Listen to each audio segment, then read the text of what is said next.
النهاردة إن شاء الله هنتكلم على فعل جديد وهو verb to do اللي هو فعل يفعل. أكيد كلنا سمعنا عنه وأكيد شفناه كتير قوي في السؤال وفي النفي. هنتكلم النهاردة عن الفعل ده إزاي بستخدمه كفعل أساسي وإزاي بستخدمه كفعل مساعد وأعمل منه تركيبات في النفي وفي السؤال، كل ده بالتفصيل إن شاء الله. ونبدأ بسم الله والصلاة والسلام على رسول الله. معكم إلهام حامد من إلهام إنجليش أكاديمي. معنى to do أو معنى فعل do كفعل أساسي، الفعل ده معناه يفعل أو يعمل أو يؤدي أو يقوم بأداء شيء معين، بستخدمه لما بنتكلم عن أداء نشاط أو مهمة. طيب عشان نفهم أكتر الموضوع ده تعالى بينا نشوف المثال. I do my homework every day. my homework اللي هو الواجب، خدنا له فعل إيه؟ فعل do، يعني يقوم بأداء الواجب كل يوم. طيب المثال التاني She does the dishes after dinner. خد بالك كده أنا أكدت على كلمة does وهقول لك ليه هي جت does مع she دلوقتي. طيب does هنا بمعنى إن هي بتغسل الأطباق، does the dishes بتغسل الأطباق بعد العشاء. طيب المثال الثالث We did a great job yesterday. did إحنا فعلنا إيه ده يا مس؟ أنت بتقولي verb to do، ده أنا شفته do وشفته مرة does وشفته مرة did. إيه ده؟ هو ليه 3 أشكال؟ هنعرف دلوقتي بعد ما أعرفك معنى المثال ده. We did a great job yesterday. إحنا عملنا شغل عظيم امبارح أو عمل عظيم إيه؟ امبارح. طيب تعالى بقى نشوف verb to do زيه زي أي فعل. إزاي؟ أي فعل في الإنجليش ليه 3 تصريفات واتكلمنا عن الموضوع ده قبل كده مع verb to be، وهسيب لك لينك الشرح بتاع verb to be في صندوق الوصف لو حبيت ترجع له.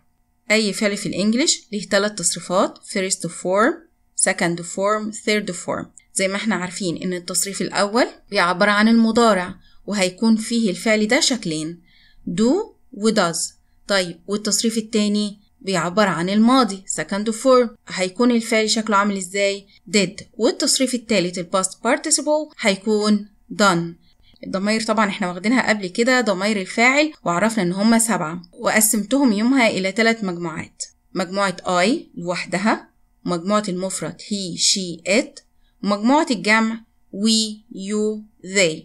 النهاردة بقى هعملهم مجموعتين، هاخد I احطها مع مجموعة الجمع، يبقى عندنا مجموعتين he she it I we you they. ليه بقى انا عملت كده؟ لان احنا عندنا شكلين للفعل. طيب مجموعة المفرد هتاخد do ولا does؟ هتاخد ايه؟ هتاخد does اللي فيها s. ومجموعة الجمع ومعاهم I هتاخد ايه؟ هتاخد do. طيب التصريف التاني اللي هو did هيجي مع كل الضمائر 7. حلو كده؟ done بستخدمه مع have أو has أو had في المضارع التام. أنا شرحته برضو قبل كده المضارع التام، هسيب لك اللينك بتاعه في الديسكريبشن، وهسيب لك لينك شرح ضمائر الفاعل في برضو صندوق الوصف. تمام؟ عايزك بقى على السريع كده احفظ معايا he does she does it does I do we do you do they do. تمام؟ ده في حالة لو أنا بستخدم verb to do كفعل أساسي. يا مس لو بستخدمه كفعل مساعد هيكون شكله عامل إزاي ولا معناه عامل إزاي؟ بص بقى يا سيدي، لما استخدم verb to do كفعل مساعد، أصلا يعني إيه فعل مساعد؟ يعني فعل بيجي يساعد الفعل الأصلي في ظهور تركيبة معينة أو زمن معين. طيب verb to do هيجي يساعدني عشان أعمل إيه؟ هيجي يساعدني عشان أعمل حاجتين مهمين جدا. أول حاجة الاستفهام، إزاي أعمل سؤال سواء في المضارع أو سواء في الماضي، وكمان إزاي أعمل نفي. احنا طبعا خدنا أشكاله مع الضمائر. طب في الحالة دي خلي بالك إن مش هيكون له معنى، هو بيجي يساعد الفعل الأساسي بس لكن ملوش معنى في الجملة. شوف معايا المثال اللي جاي ده. She plays tennis. فين الفعل الأصلي هنا؟ الفعل plays آخره إيه؟ آخره اس لأن هو في المضارع وجاي معاه she. طيب عايز أعمل سؤال، يا ترى هعمل سؤال إزاي؟ احنا زي ما احنا عارفين إن أنا بعمل سؤال yes or no question، أنا بجيب الفعل المساعد الأول وبعد كده الفاعل، بعد كده الفعل الأصلي، وبعد كده تكملة الجملة والquestion mark. طيب الفعل المساعد مش باين، هبص على الفعل الأساسي اللي هو كلمة plays، هشتق منها إيه؟ do ولا does؟ هشتق منها does اللي فيها s لأن الفاعل عندي she. خلي بالك من النقطة دي. طب السؤال هيكون إيه؟ does she play tennis؟ إيه ده يا مس؟ ده play بقت من غير اس. أيوة، لما بشتق الفعل المساعد اللي هو does من الفعل الأساسي اللي في نهايته اس بيرجع الفعل لأصله من غير أي إضافات. تمام؟ طب تعالى كده شوف في النفي أقول إيه؟ she doesn't play tennis. أنت عارف طبعا إن النفي بحط not بعد الفعل المساعد. طب الفعل المساعد هنا هشتقه برضو من كلمة plays، هيكون does وحط وراه not، هيكون she doesn't play tennis. طيب مثال كمان عشان نوضح أكتر. they work hard. هما بيعملوا بجد. عندك الفعل الأصلي أبصله ألاقيه مين؟ work يعمل. في نهايته حاجة؟ لأ. اس أو ed أو أي حاجة؟ لأ.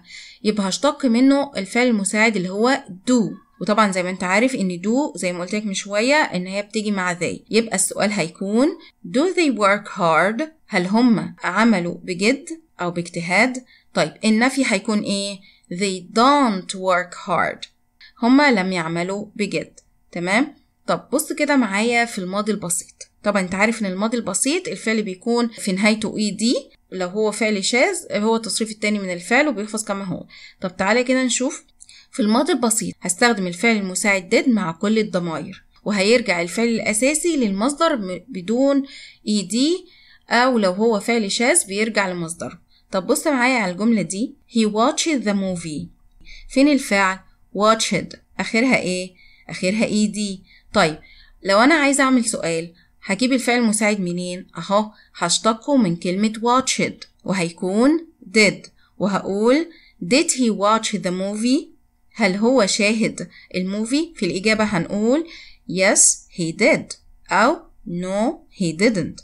طب أنا عايزة أعمل نفي بقى يا مس، هقول إيه؟ he didn't watch the movie. أهو جبنا not ورا did كفعل إيه؟ مساعد. طب تعالى شوف الجملة دي جملة مثبتة. we visited our uncle. إحنا زرنا عمنا. كلمة visited آخرها إيه؟ آخرها ed. تمام، يبقى الفعل المساعد هيكون عندي إيه؟ do ولا does ولا did؟ لا يا مس، هيكون did لأنها ماضي. تمام زي الفل. نقول did we visit our uncle؟ هل إحنا زرنا عمنا؟ هنقول yes we did أو no we didn't. طيب تعالى كده في النفي نقوله إيه؟ we didn't visit our uncle. إحنا ما زرناش إيه؟ عمنا. أظن إن الموضوع سهل جدا وبسيط ومفيش مشكلة فيه خالص. هراجع تاني على اللي إحنا قلناه. لو الفعل do جه كفعل أساسي مفيش فعل تاني غيره في الجملة هيكون معناه يفعل أو يعمل. طيب لو جه كفعل مساعد هيجي يساعدني علشان يعمل نفي أو سؤال. المضارع بتاعه إيه؟ do و does. طيب do هتاخد I ومعاها we you they، و does هتاخد he she it. أما did اللي هي في الماضي هتيجي مع كل الضمائر. احنا كده وصلنا لنهاية درسنا النهاردة، بس قبل ما انهي في كده تحدي بسيط اشوفك انت فهمت ولا لا. يلا بينا نشوف الجمل اللي جاية دي. السؤال الاول، حول الجملة دي لسؤال. الجملة بتقول you play football every weekend. الجملة التانية، حول الجملة دي لنفي she likes chocolate. الجملة التالتة، صلح الجملة دي لان فيها حاجة غلط. did you went to school yesterday؟ السؤال رقم 4، ترجم الجملة دي بالإنجليش. أنا ما عملتش الواجب امبارح. وبس كده. لو عجبك الفيديو متنساش تعمل لايك وسبسكرايب وشير لأصحابك عشان يستفيدوا. استودعكم الله والسلام عليكم ورحمة الله وبركاته.